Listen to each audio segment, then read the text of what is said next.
مولانا صاحب دوسرا سوال جو ہمارے ایک ساتھی کی طرف سے آیا ہے وہ یہ پوچھتے ہیں کہ مولانا صاحب میں آپ سے طلاق کے صریح اور کنایہ الفاظ کے بارے میں پوچھنا چاہتا ہوں۔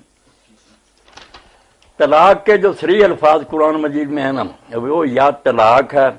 یا سرہ ہونا سرا ہے یا فارق ہونا فراق ہے۔ یہ تین لفظ آئے قرآن میں، جدا ہو جانا، سرا چھوڑ دینا، طلاق جو ہے نا وہ آزاد کر دینا، یہ صریح الفاظ ہیں۔ جیسے کہ ابن حزم نے باقی سارے الفاظ جو نا چلی جا، دفع ہو جا، میں رکھنا نہیں چاہتا، یہ ہے یہ سب کنائے ہیں۔ مگر ابن قیم رحمۃ اللہ نے بہت اعلیٰ بات کہی جو بڑی اصولی ہے کہ صریح الفاظ ہوں یا کنایا ہوں، جو بولتا ہے نا اس کو پوچھا جائے کہ وہ صریح الفاظ کو بھی سمجھتا ہے کہ ان کا مفہوم کیا ہے، اور اس کا قصد اور ارادہ بھی ہے۔ دو چیزیں، علم ہے الفاظ کے معنی کا اور ارادہ ہے، دو چیزیں پائی جائیں گی، صریح ہو یا کنایا، پھر طلاق ہوگی۔ اگر وہ سمجھتا ہی نہیں بیچارہ کہ ان لفظوں سے کیا ہو جائے گا،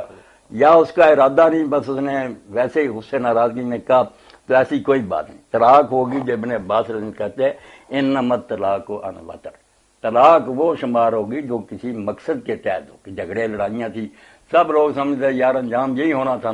اور اگر کوئی اتفاقی طور پر جوش میں آیا کہہ دیا، بعد میں اسی وقت رونا شروع کر دیا، تو ایسی طلاقیں نہیں مؤثر ہونی چاہیے۔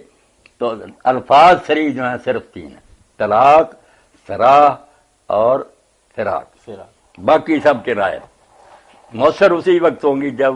کہنے والا ان کے معنی سمجھتا ہوگا، خواہ صریح ہو یا کنایا، اور ارادہ بھی ہو اس کا طلاق کا۔